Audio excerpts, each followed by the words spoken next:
नमस्कार दोस्तों, हम बात कर रहे थे डायरेक्ट और इनडायरेक्ट की। इसमें हमने कुछ क्वेश्चंस डिस्कस करे थे, करीबन 8 हमने कॉन्सेप्ट डिस्कस कर लिए थे और 47 तक क्वेश्चंस मैंने आप लोगों को नोट डाउन करवा दिए थे। ठीक है, तो ये दो क्वेश्चन लास्ट क्लास में आप लोगों को करने के लिए दिए गए थे, क्वेश्चन नंबर 46 और 47 नंबर। इनको हम डिस्कस कर लेते हैं, फिर हम आगे बढ़ते हैं।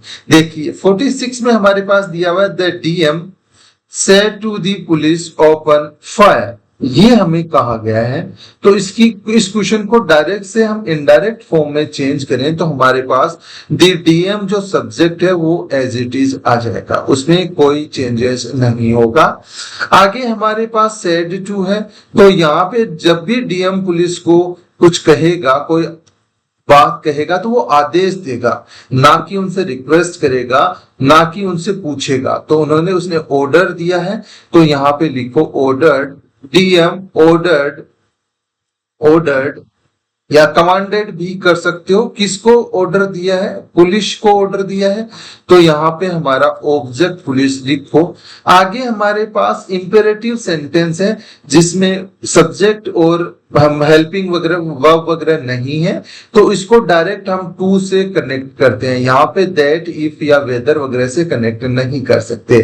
तो the DM order the police to open, आगे सेम लिख दो, ओपन फायर, ओपन फायर। ये हमारा करेक्ट इनडायरेक्ट फॉर्म बन गया है। यहाँ पे एक चीज याद रखने वाली है, टू की जगह पे इफ, वेदर, दैट वगैरह दिए हुए हों तो ये गलत हो जाएगा। ये बहुत ही ज्यादा आप लोगों को ध्यान रखने की जरूरत है। चलिए आगे बात करते हैं। नेक्स्ट क्वेश्चन हम डिस्कस करना स्टार्ट करते हैं। I said to him take some exercise. अब यहाँ पे हमारे पास ये इंपेरेटिव सेंटेंस है। कैसे? जब आप इन्वर्टेड कॉमा का क्लोज देखोगे तो उसमें कहीं पे भी आप लोगों को सब्जेक्ट नहीं दिया हुआ मिलेगा, ना कहीं पे आपको हेल्पिंग वर्ब दी हुई मिलेगी। डायरेक्ट वर्ब से स्टार्ट होगा और हमारे पास ऑब्जेक्ट लगा हुआ दिखेगा। तो ऐसे सेंटेंसेस हमेशा इंपेरेटिव में कंसिडर करे जाते हैं, उनको कन्वर्ट करने के लिए कंजक्शन टू का यूज करा जाता है। तो चलिए इसको हम इनडायरेक्ट फॉर्म में कन्वर्ट करना स्टार्ट करते हैं। अब ये यहाँ पे क्या कहा गया? I said to him take some exercise. आप लोग ध्यान से देखोगे तो इसमें एडवाइस करा गया है या किसी को सजेस्ट करा गया है कि भाई तुम एक्सरसाइज किया करो। तो ये एक, किसी को कंपल्सन तो नहीं कर सकते ना कि भाई तुम्हें एक्सरसाइज करनी ही है, नहीं। किसी को भी जब भी हम ऐसी बात कहते हैं तो हम किसी को सजेस्ट कर रहे होते हैं। सजेशन के लिए हम सजेस्ट सेड टू को किस में चेंज कर देंगे? सजेस्टेड में चेंज कर देंगे। किस में चेंज करेंगे? सजेस्टेड में। यहां पे हमारे पास आई सब्जेक्ट है, एज इट इज लिखो। I suggested, I suggested, I suggested him. अब हमारे पास यहां पे क्या आएगा? आई सजेस्टेड हिम टू आगे हमारे पास आगे जैसा लिखा हुआ है सेम टू सेम लिख दो, टू टेक सम एक्सरसाइज। अब यहाँ पे टू लगा के डायरेक्ट वर्ब लिखने का मीनिंग ये हो गया कि हम इसको डायरेक्ट इंफिनिटिव वर्ब का यूज कर रहे हैं। ठीक है, किसका यूज कर रहे हैं? इंफिनिटिव वर्ब का यूज कर रहे हैं। ठीक है, चलिए अब हम बात करते हैं। सजेस्टेड और प्रपोज के बाद में ऑब्जेक्ट से पहले टू होना जरूरी होता है, ये चीज याद होनी चाहिए। यहाँ पे आप लोगों को सजेस्टेड के साथ में, सजेस्टेड के बाद में टू लगेगा, ये याद रखिएगा। ये आप लोग स्टार मार्क करके नोट डाउन करिए। कहीं पे भी आप लोगों को सजेस्टेड दिखे, ये गलती हो सकती है। सजेस्टेड या आप लोगों को प्रपोज्ड दिखे, जब आप लोग क्या कर रहे हो?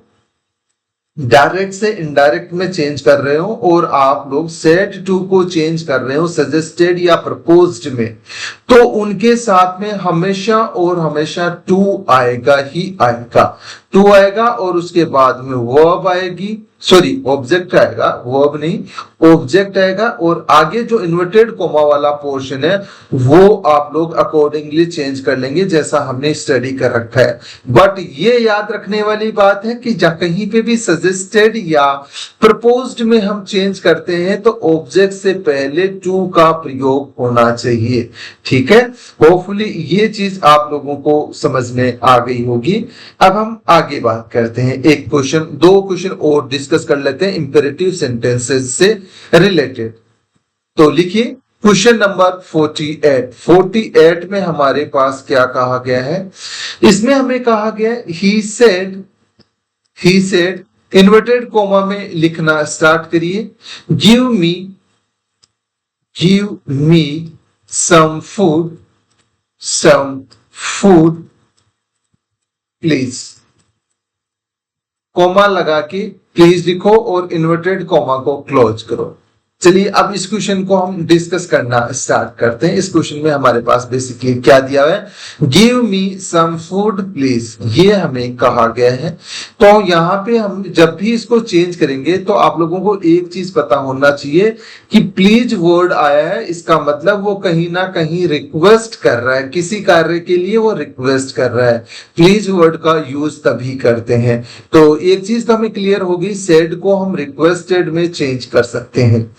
आगे हम बात करें तो कंजक्शन के तौर पे टू आता है, क्योंकि इंपेरेटिव सेंटेंस है, गिव से डायरेक्ट सेंटेंस स्टार्ट हो रहा है तो टू कंजक्शन आ जाएगा। तो चलिए इसको स्टार्ट करते हैं, हम चेंज करना स्टार्ट करते हैं।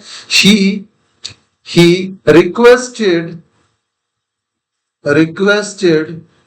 अब आप लोग क्या करेंगे, टू लगा देंगे।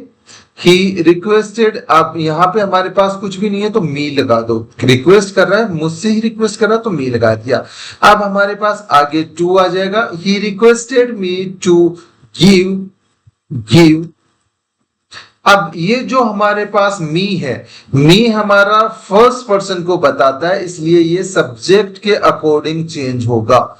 सब्जेक्ट हमारा ही है, उसके अकॉर्डिंग हमारे पास वर्ब के बाद में ऑब्जेक्ट आएगा और ही का ऑब्जेक्टिव फॉर्म में क्या रहेगा, हिम होगा।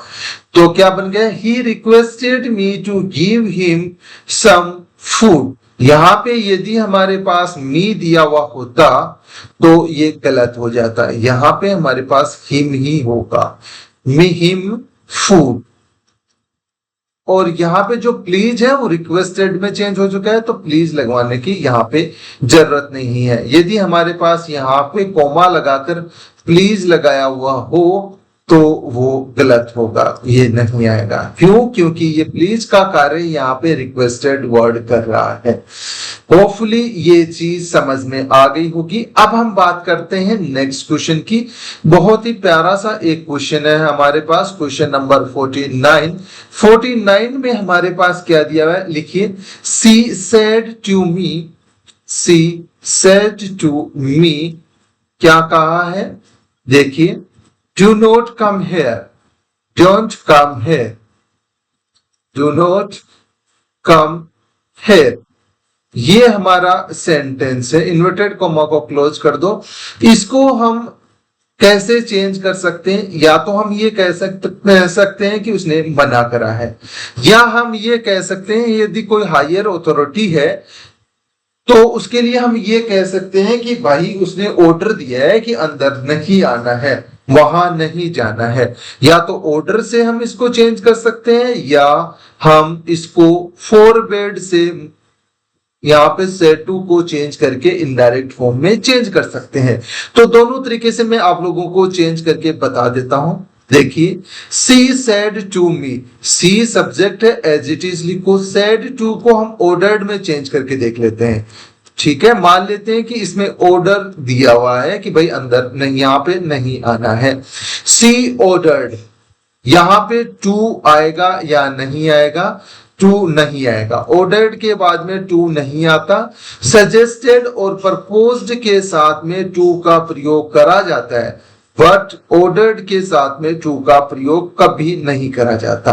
तो देखिए, सी ऑर्डर्ड, अब ऑर्डर्ड के बाद में हम ऑब्जेक्ट हमारे पास मी है तो मी लिखेंगे।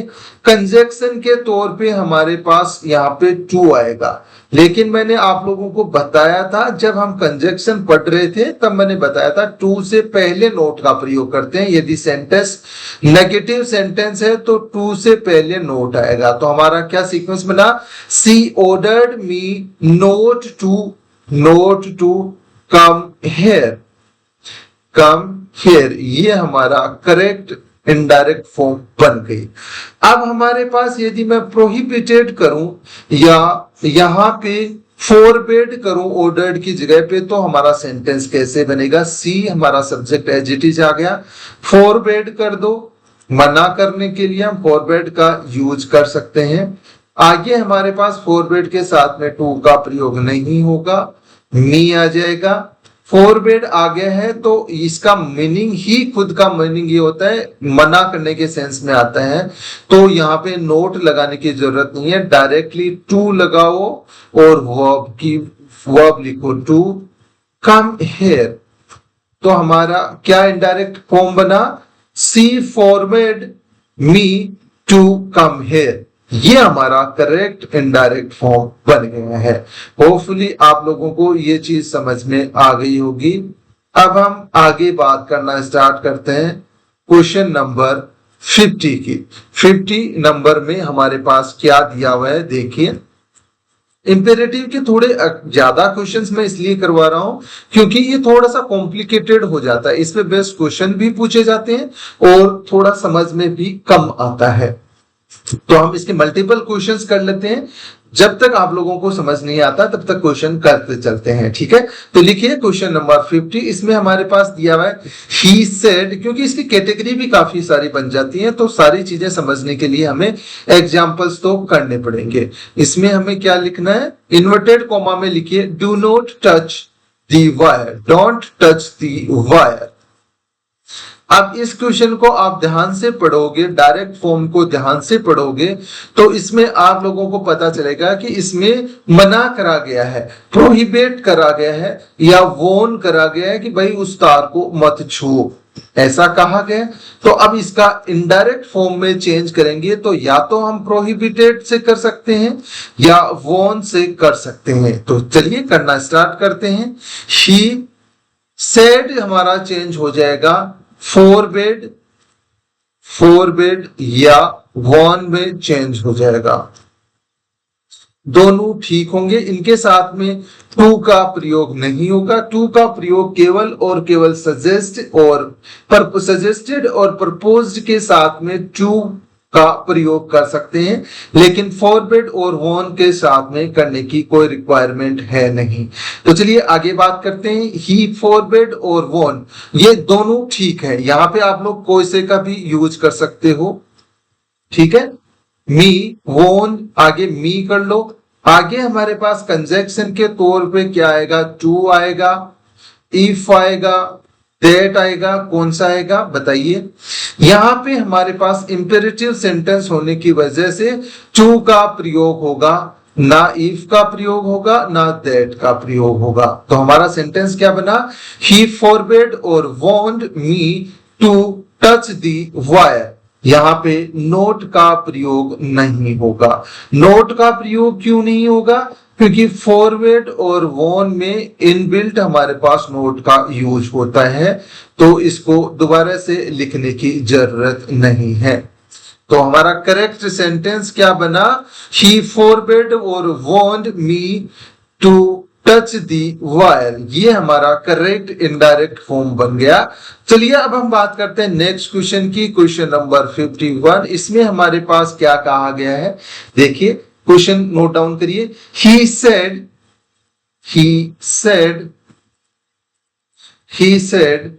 Consult a good doctor. ये एक सेंटेंस हो गया। मैं दो क्वेश्चन और साथ के साथ ही लिखवा देता हूं, फिर हम एक साथ में उनको डिस्कस कर लेंगे। क्वेश्चन नंबर 52 भी साथ के साथ लिखिए। ही सेड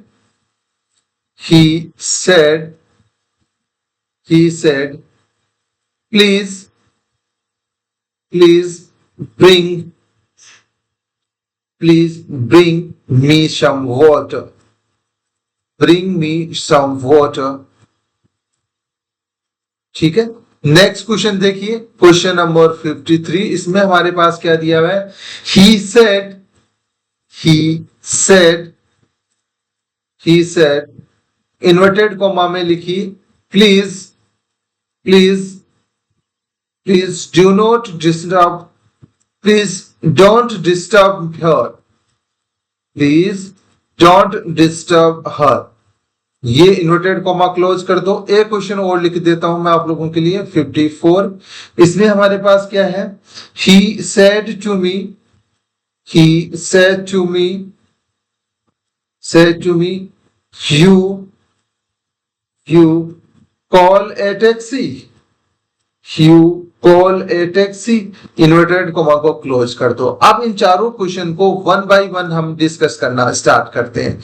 51 की बात करें, he said consult a good doctor। यहाँ पे हमें एडवाइस करा गया है कि भाई तुम एक अच्छे डॉक्टर से डिस्कस करो। तो एडवाइस के केस में हम सेट को किस में चेंज कर देंगे, एडवाइस में चेंज कर देंगे। तो ही हमारे पास एज इट इज आ जाएगा, ही एडवाइज्ड मी। अब यहां पे टू आएगा, ठीक है, मी टू, क्योंकि ये हमारे पास क्या है, एक इंपेरेटिव सेंटेंस है और आगे का portion as it is note down कर दो। तो हमारा इनडायरेक्ट फॉर्म में क्या सेंटेंस बना, he advise me to consult a good doctor. अब चलो डिस्कस करना स्टार्ट करते हैं नेक्स्ट क्वेश्चन को। She said please bring me some water. अब यहाँ पे या तो हम आस्क से कर सकते हैं या हम रिक्वेस्ट से कर सकते हैं। किसी ने हमसे पानी मंगवाया, प्लीज आया है, तो रिक्वेस्ट वाला हो सकता है या आस्क वाला हो सकता है। तो हम इसको आस्क कर देते हैं, रिक्वेस्ट वाले हमने ऑलरेडी कर रखी हैं। तो इसमें क्या आएगा, ही सेड के बाद में हमारे पास क्या जाएगा, ही आस्क कर दो, ask, ask me to bring him। I यहां पे मी है, फर्स्ट पर्सन है, तो सब्जेक्ट ही के अकॉर्डिंग इसका ऑब्जेक्टिव केस हिम आ जाएगा, bring him some water।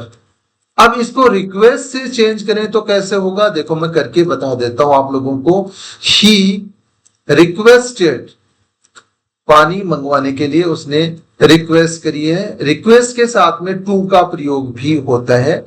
He requested to me to bring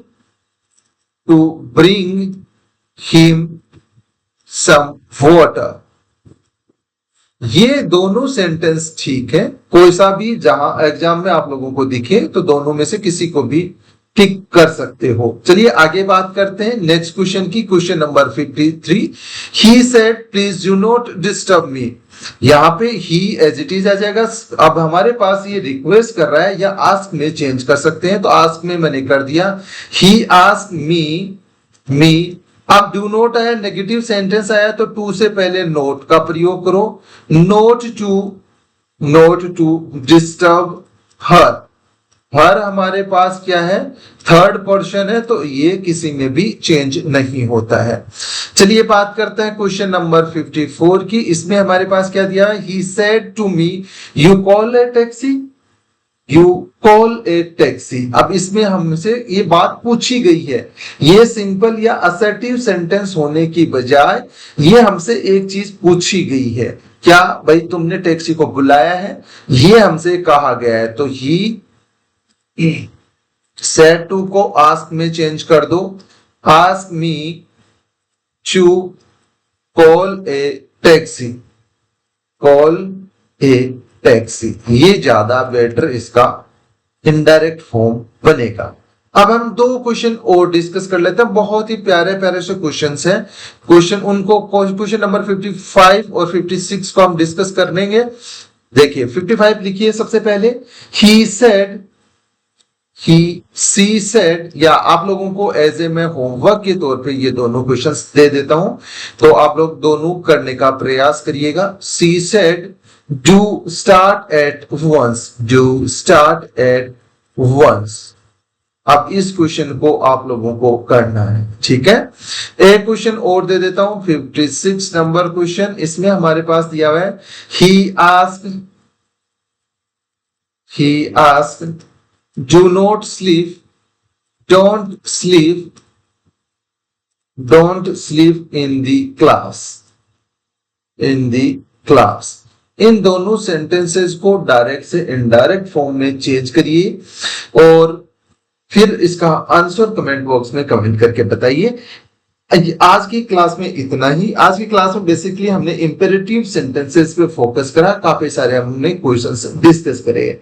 कल की क्लास में हम स्टार्ट करेंगे इंपेरेटिव, जब हमारे पास लेट अस या लेट मी से स्टार्ट हो तो उसको कैसे हम चेंज करेंगे, वो वाले इंपेरेटिव सेंटेंस कल हम स्टडी करेंगे, ठीक है। आज की क्लास में इतना ही। मिलते हैं नेक्स्ट क्लास में और बेहतरीन कॉन्सेप्ट और एग्जांपल्स के साथ।